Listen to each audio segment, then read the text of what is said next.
የሰው የተፈጥሮ ጠባይ ለዚህም ድርጅት መወለድ ምክንያት የሆኑትን የታሪክ ሁኔታዎች ከሀሳባችን እንዳይለይ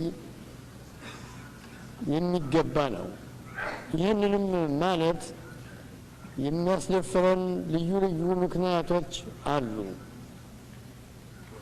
ከቅርብ ጊዜ ጀምሮ የተባበሩት መንግስታት አጠራጣሪና የማያስተማምን ድርጅት ሆኗል።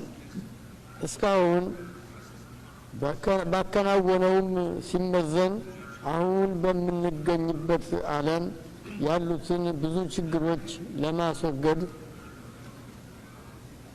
ያለው ችሎታ ተስፋ የተደረገበትን ሳህል እየተዳከመ የሄደ ነው።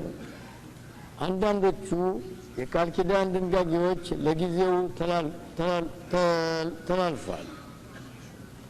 ከልዩ ልዩ ሁኔታዎች መጣመርና በዘመናችን በሚገኙትን ፈተናዎች መክበድ የተነሳ የተባበሩት መንግስታት ድርጅት ቃል ኪዳን ዓላማዎች ለማሟላት በሚያሳዝን ሁኔታ ስለሆነ ለመኖሩም በቂ ምክንያት የለውም እየተባለ ይነገራል።